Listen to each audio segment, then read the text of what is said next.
listening to Rated RX. Your dose for the day.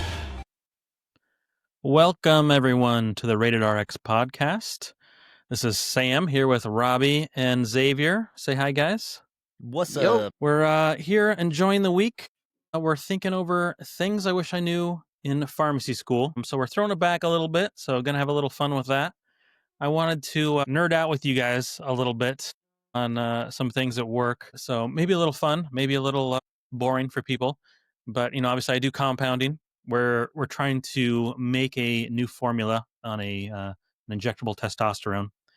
And we ran into this issue that I sent all these samples in, and one of the tests they have to do is a particle count. So obviously it's an injectable. You got to have only X number of particles of different sizes you can have in there.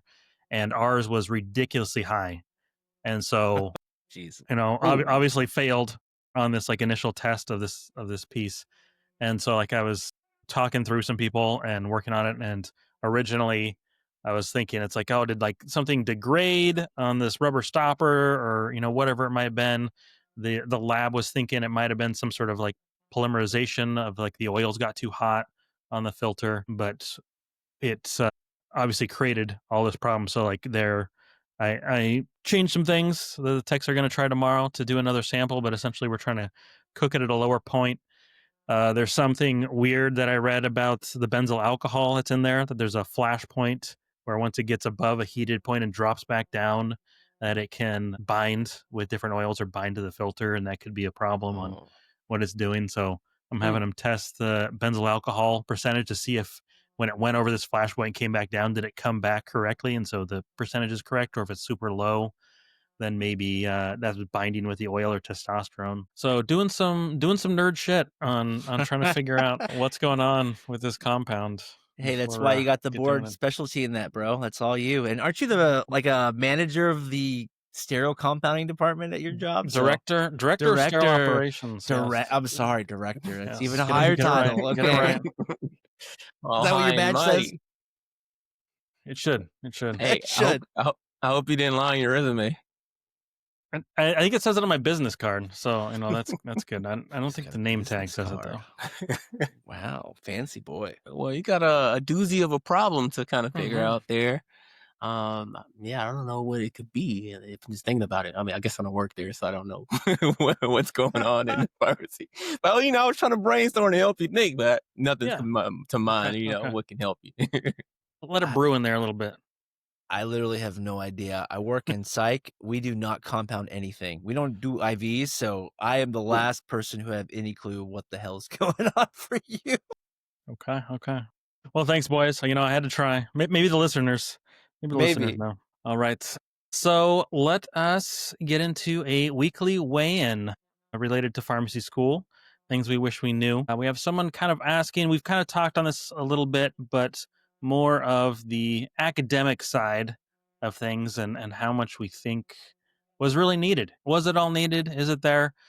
The question coming in is, do you think pharmacy school focuses too much on memorization and not enough on people skills? So knowing all our forms and figures, did we really need it?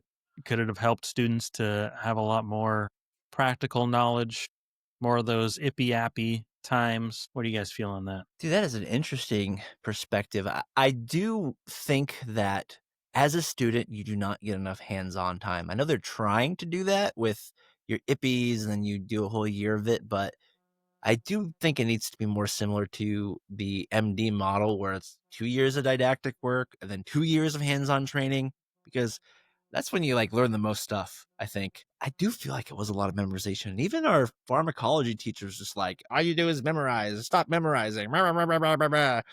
But yeah, I do think that, and that sucks. And our school definitely tried to push people skills.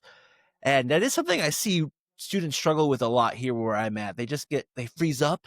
They don't know how to talk to someone. And they just regurgitate everything. And I'm just I have to stop them why are you just regurgitating everything? The patient just told you this makes them feel like shit, and you're just going on and you ignored everything they said. And it's just listen to what the patient is telling you. So yeah, they definitely don't drill at it enough. And it is a shame. And it is something you do pick up more with the job side, I think. Yeah, makes me think of OSCEs. Like, they tried because we had the med Mhm. school, so we could do it with med students and different Mhm. students and things like that. But still, like it was just, I don't say it's rough, but like we just didn't know what we were doing, and including the med students and everyone of like trying to like communicate and go back and forth and be a team. It's like we weren't really doing anything. We're checking the little boxes on the things of what we're supposed to be talking about and bring those things up, but I would say it was pretty rough. We could have used some more learning. And not that not nothing on shade on the teachers or anything like that, on the professors doing that.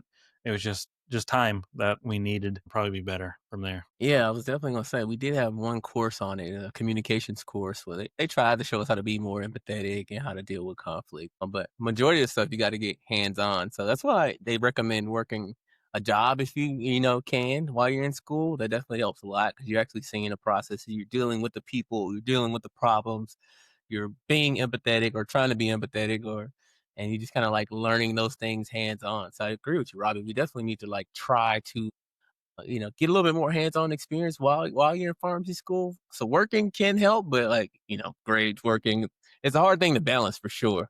And as far as the memorization part, yeah, yeah. I mean, just because it's so much coming at you at one time, like you want to try to like learn it, deeply, so you can like really use it anytime it comes back up and it comes back to you. But it doesn't always work like that. Sometimes you're like, all right, I'm 2 lectures behind. I got to get caught up. And it's hard to like stay. You got to really be on it to stay on track and to get through everything to really learn it at that deep level that you want. And sometimes you just don't have the mental capacity. If something happened with your mom, she got sick, so you start worrying about that, or you end up working too much and mess yourself up, or you just was just burnt out and party too hard. So there's a lot of things that can affect you. But I mean, the schools try their best, I think. Well, some of them, I don't know. My school tried their best. I don't Our know about all school, the others. Our school tried their best. And I think they did a good job of trying to balance making sure you learn things and not memorize, and make sure you're communicating well and being empathetic and learning how to deal with conflict resolution and critical thinking as well. I like yeah, it. that makes I me like think it. of going back to Sam, like you had mentioned the OSCE things, man. Like I remember, like, did you guys get paired with any, like, with a decent team? Because I, it still haunts me to this day. Like the person I got paired up with from my OSCE.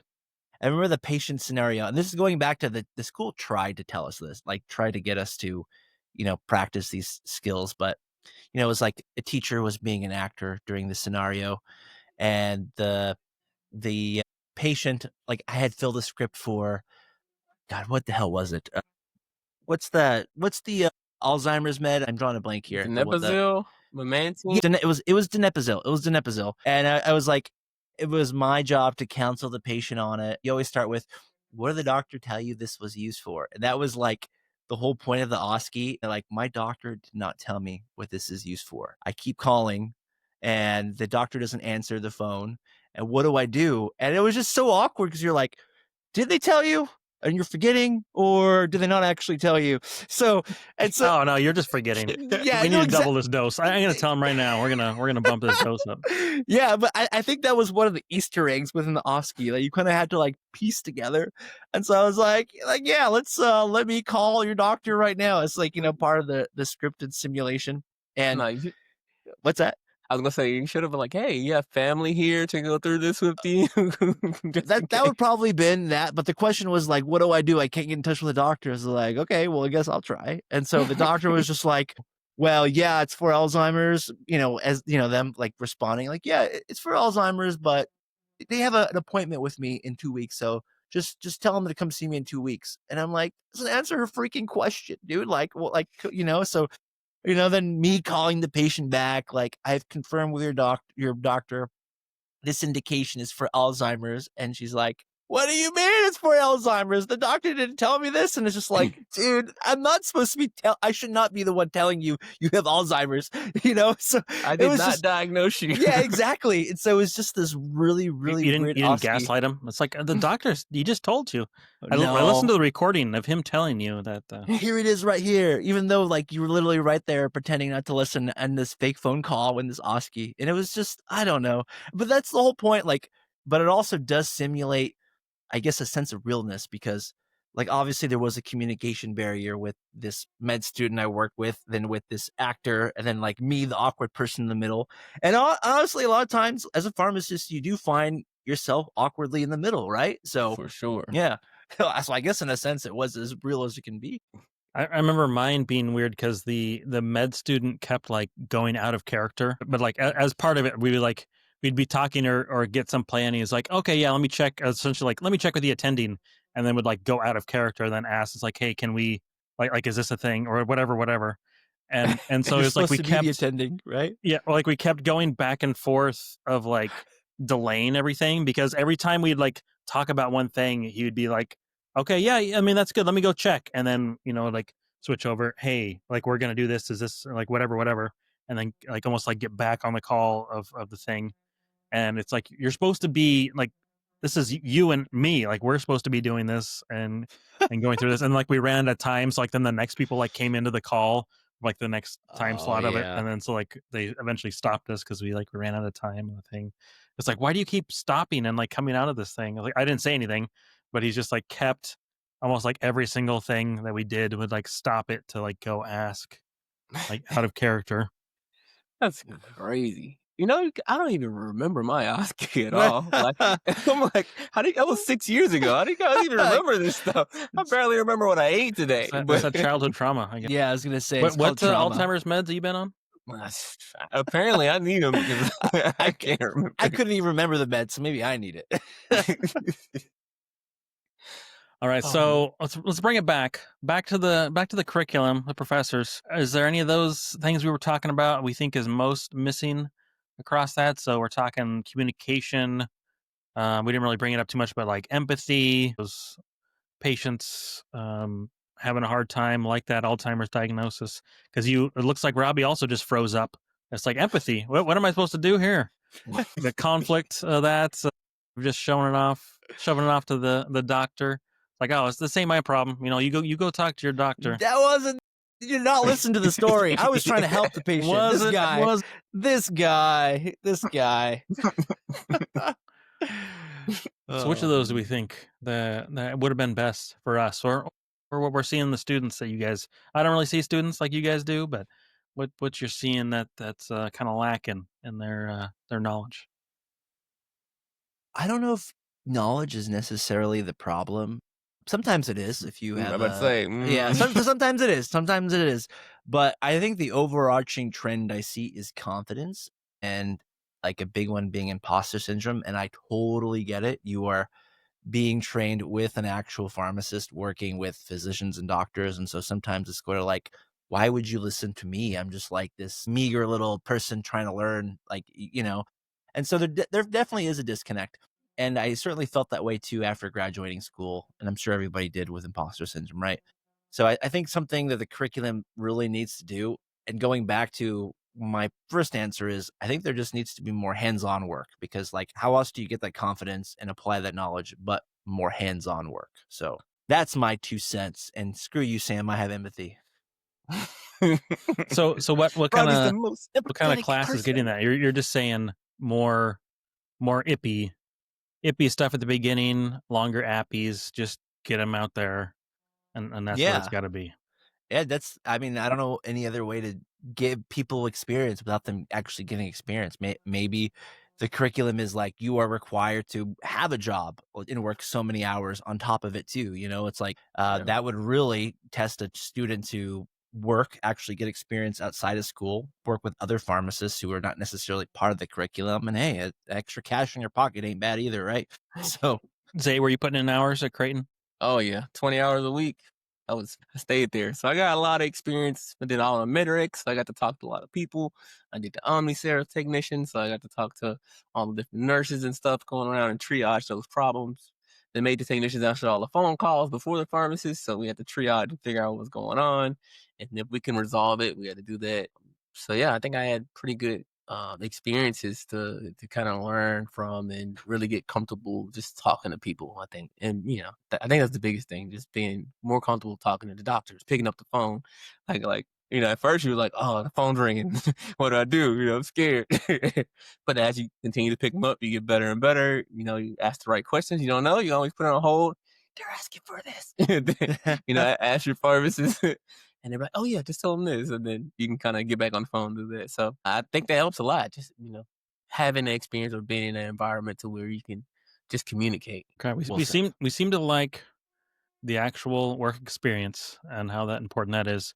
But let's say we're trying to bring this to the dean, get those changes. They're going to want to know, hey, what class am I adding? Okay, yeah, we're switching. We're getting more this in person, but what is the class that can also help? What's the P1 class help there? So is there something in there as well that can be taught? We had that at one communication course, really something that, we can pitch to this dean of this coursework, or is it really, it's like, no, you just gotta throw them out there, put them in, coach. Throw them in the deep end. I think that's honestly part of it. You got to sink or swim. But I mean, going back to school curriculum, how many days a week did we have lab? Was it once or twice a week? I can't even remember. But whatever it was, like I would they say should do mostly more lab. once. Mostly ones, yeah. Yeah. I think they should have lab more often. Honestly, it's you already have a structure in place. You have the room for it. You have the teachers. Like the school had their own professors dedicated to lab work. So it's just like, hey, do it more often. Like you go to therapeutics 3 times a week. You should go to labs 3 times a week. So like apply what you just learned. Yeah. I like it. I agree. It's probably difficult to find, people to teach it sometimes, or have enough people to create enough content. So, it's some hard parts to it for sure. Just preparing for it and getting it ready and making new scenarios every day, or repeating new, old scenarios and trying to flip flop. Like, oh, did you already do this one? Or, oh, you already did this one. I gotta think of another one. So I think up front, it will take a lot of work to just create the environment. But once it gets created, you can just reuse it every year, update it slowly, and kind of go from there. But the first couple of years, it'll be for sure difficult to create Progress. We're gonna open our own school, I guess. Cutting There's edge. already too many. There's already too many, man. Don't That you is do true. it. That is Stop. true. We need close schools. Take a couple, maybe take 2, combine them into one with this new curriculum. Take a few out of California. We got too many here, man. There's too many. Too many of them students. All right. Any closing thoughts? Get experience. Get paid for your experience. Go to work, get a job. Get a job. Get a kids. job. Get a job and practice everything that you're learning while you're in school. Get a job. And that's what it boils down to, I guess. All right. Well, thank you. Thank you, guys. A nice little weekly weigh-in. Any listeners out there, remember to like, subscribe, YouTube, TikTok, the Insta, the IG, here with Robbie and Zay. Thank you, guys. Bye. Peace. Rated RX, you do